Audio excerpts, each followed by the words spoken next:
ha finalizado una semana en donde tuvimos la aprobación de la ley de bases, donde el INDEC ha dado a conocer la inflación correspondiente al mes que pasó, al mes de mayo, 4,2%, se sigue desacelerando, y en ese contexto la pregunta que nos queda por responder tiene que ver con el futuro en el corto, mediano y largo plazo de la economía en nuestro país. Para ello hemos convocado aquí en Semanario al contador Manuel Tagle, presidente de la Bolsa de Comercio de Córdoba. ¿Cómo le va, contador? ¿Cómo Bienvenido. está? Un gusto de verte y de estar con ustedes. Un placer charlar con usted acerca de estos temas. ¿Qué visión tiene usted de la aprobación de esta ley de bases? Si va a ser un impulso para inversiones, para el despegue de la economía en la Argentina durante la era Milei. Bueno, creo que es un primer paso muy alentador. Esto no significa que la semana que viene van a llover inversiones, porque Argentina ha tenido mucho desprestigio en materia de cumplimientos con sus obligaciones en el exterior, muchos cambios, muy erráticas en sus políticas económicas, ha tenido muchos déficits, ha tenido una elevadísima inflación. En diciembre, cuando cambió el gobierno, estábamos a punto de entrar en una hiperinflación.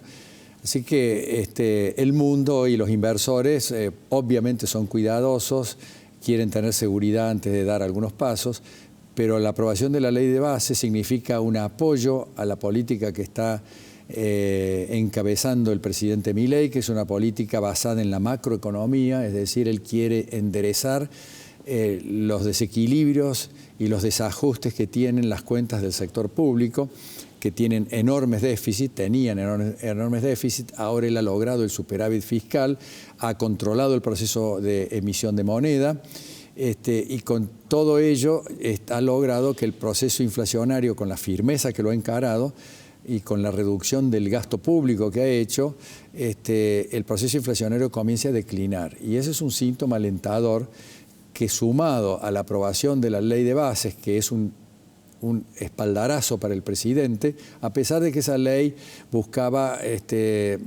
modificaciones más importantes y han sido un poco mutiladas por la Cámara de Diputados y ahora de Senadores, pero no en su esencia, pero sí en algunos aspectos de grado han sido cercenadas algunas de las partes de la ley.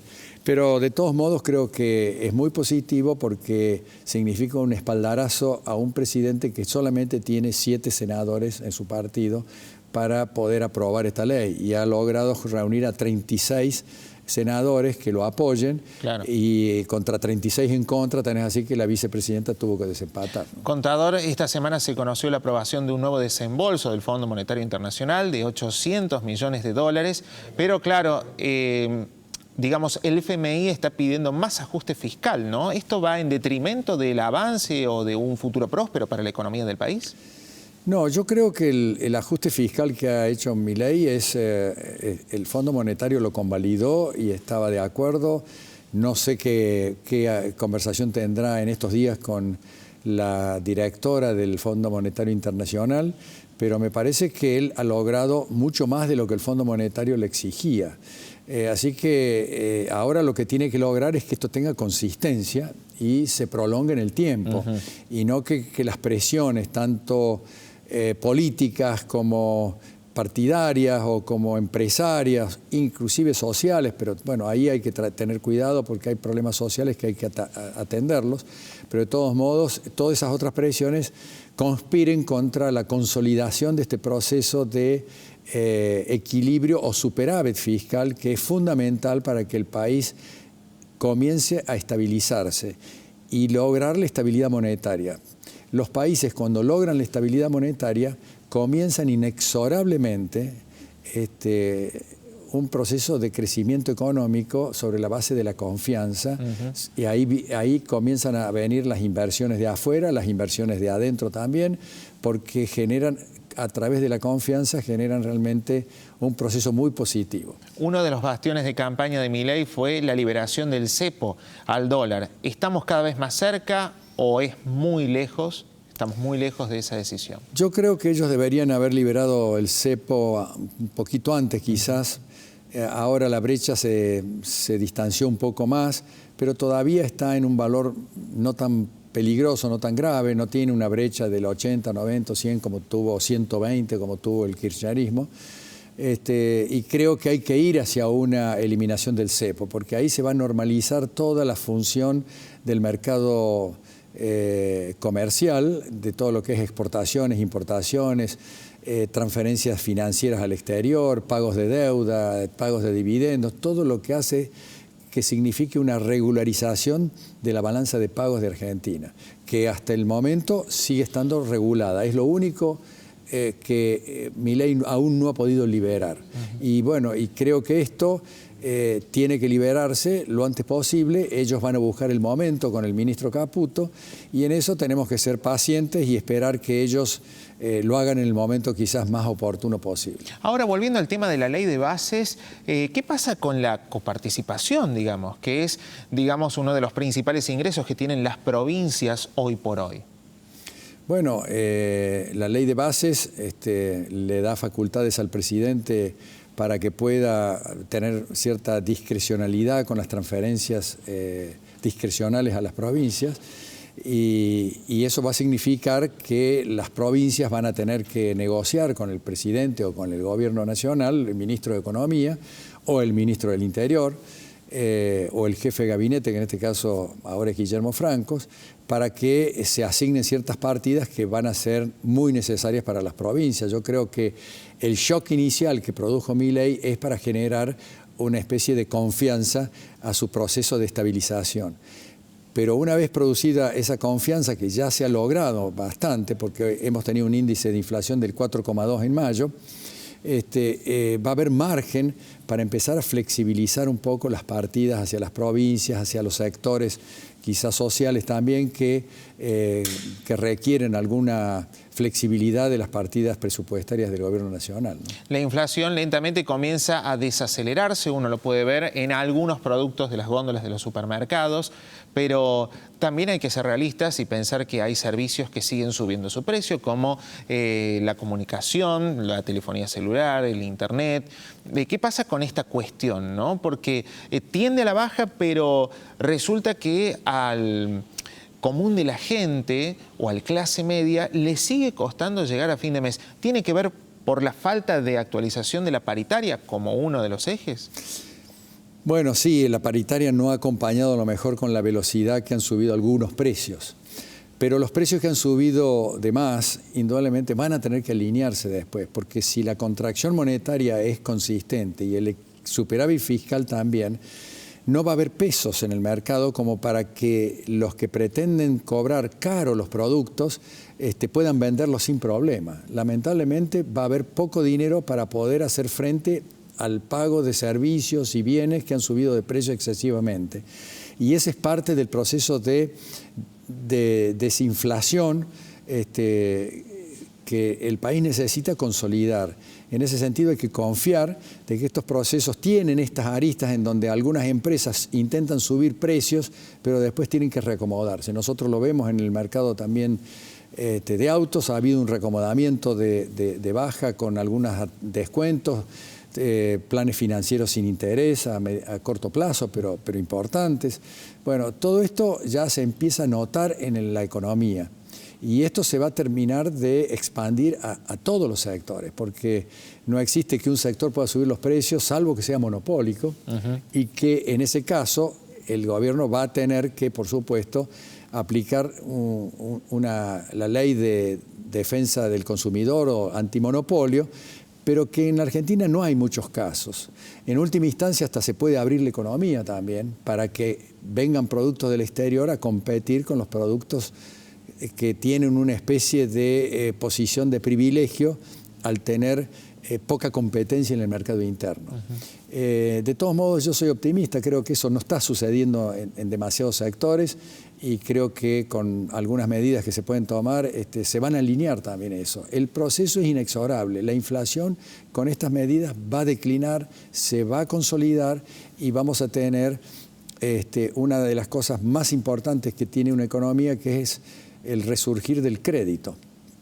Cuando la estabilidad comienza a declinar, aparecen los créditos primero indexados y después fijos cuando ya se consolida aún más el proceso de estabilización. Pero ya los créditos indexados empiezan a ser demandados y muy interesantes porque son a largo plazo y tienen cuotas bajas.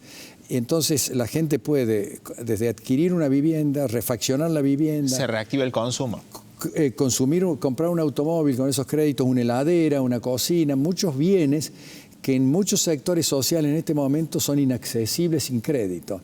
Y eso es muy injusto porque genera un proceso de desigualdad social que lo generan los procesos inflacionarios, porque desaparece el crédito. Cuando se restablece el crédito, la gente de menores recursos que no tienen el efectivo disponible empiezan a acceder a los créditos. Y esto es lo que genera un proceso de igualdad social muy potente, muy razonable y muy justo. ¿Se puede hacer una comparación de la gestión de Javier Milei como presidente con otros presidentes de la historia argentina? Bueno, digamos que el presidente Macri tuvo un proceso parecido, pero en un contexto distinto, porque aún no había una situación tan grave como la que había en diciembre del 2023, cuando se asumió Milei. Argentina en ese momento, el gobierno kirchnerista la había dejado no solamente sin reservas, sino con 12.000 millones de dólares de reservas negativas. Había 40.000 millones de dólares de deudas con proveedores del exterior que no se les había podido girar los dólares para pagar las importaciones del último año 2023. Y eso generaba una situación muy tensa porque no había posibilidades de importar bienes. Y un proceso inflacionario que estaba al borde de la hiperinflación. Entonces creo que si bien Macri intentó reducir el déficit y lo logró hasta que se produjo el triunfo de los Fernández, como se dice vulgarmente, en agosto del 19, que dinamitó el proceso que venía llevando adelante el presidente Macri, porque ese triunfo generó una gran desconfianza que significaba la vuelta del kirchnerismo al gobierno, la vuelta de una política quizás de despilfarros, de demagogia, claro, de desorden monetario y fiscal. Y entonces, bueno, eso después conspiró contra el resultado electoral, pero de todos modos ha habido en la historia otros procesos también que fueron muy loables. Fíjese que en el año 1936 a 1946 el país tenía un proceso de estabilidad monetaria que era admirable. En esos 10 años la inflación fue del 15%, es decir, 1,5% de inflación anual. Claro, impensable. Y subió el poder adquisitivo del habitante argentino un 65%. Claro, en una década estamos hablando. En una década. Pero bueno, ahí asumió el gobierno del general Perón. En el año 46 nacionaliza el Banco Central para poder usar los dineros, emitir moneda y poder con eso generar un mayor bienestar en la sociedad, que ya lo tenía el bienestar, pero que para esos momentos era insuficiente. Y creo que eso fue una lástima. Tan es así que la clase media, que a fines del siglo XIX representaba el 15% del total de los habitantes del país, en el año 43 o 40 llegó a representar el 40%. Claro. Subió del 15% al 40% claro, de la clase media. Ese fue un mejoramiento del nivel de bienestar de la sociedad argentina gracias al proceso de estabilidad monetaria. Es increíble, increíble la historia económica argentina y podríamos estar horas y horas hablando de este tema. Fuimos potencia y fuimos un país rico, muy rico fuimos, hasta que se comenzó un proceso de desorden económico, monetario y fiscal. Y ojalá que mejore todo por el bien de todos. Seguro, lo que se busca con las políticas económicas es restablecer el bienestar social de toda la sociedad y sobre todo de los sectores más postergados. Contador Tagle, gracias por haber venido a Semanario en este fin de semana. Muchas gracias, es un gusto estar con ustedes. Bueno, nosotros hacemos una pausa en Semanario, ya venimos con más.